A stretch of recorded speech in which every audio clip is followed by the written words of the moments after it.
Guys, gagawa tayong merienda. Ito ay glutinous. Lagyan natin siya na, ito glutinous yan.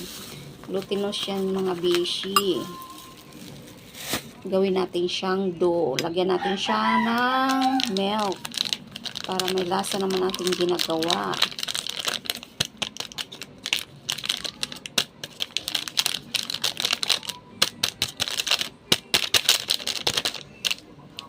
Tapos, i-mix-mix lang natin yan para maghalo.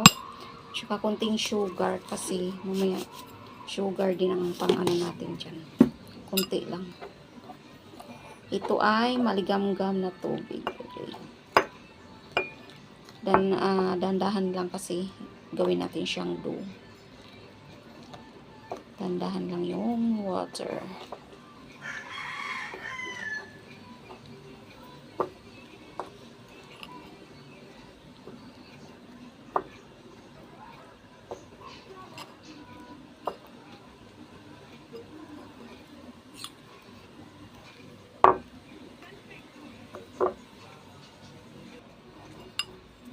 Yan guys, dapat ganito siya.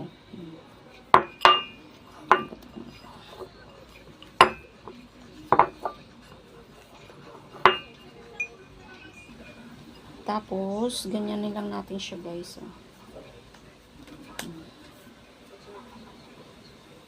This is it. Piprito natin.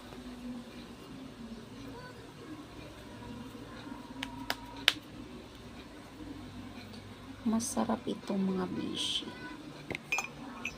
Ay, ito na guys. Iprito na. Guys, pinirito na natin yung ating glutinous. May alagyan natin yan sugar mga bishi.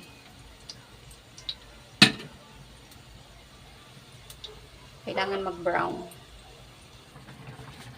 Ayan na guys. Caramelize na ano yan guys. Damihan ko yata tubig. Tubig at sugar. Ayan. Para magkalasa ang ating glutinous. So yummy! Wow! Hintayin natin caramelize mga bishi.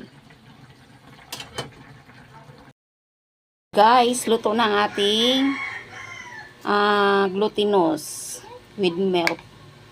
Yung ano nito, sugar. Tinunaw lang natin sa water. Ang lagkit, dapat may halo siyang ano, kamayin. Ang init eh. Aw, init. Papasok tayo.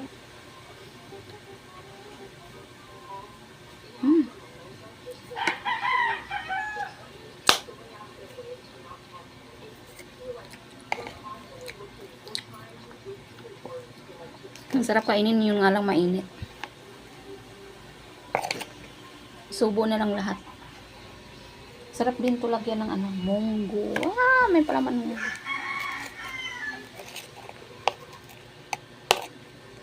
Sunod, lagyan natin munggo.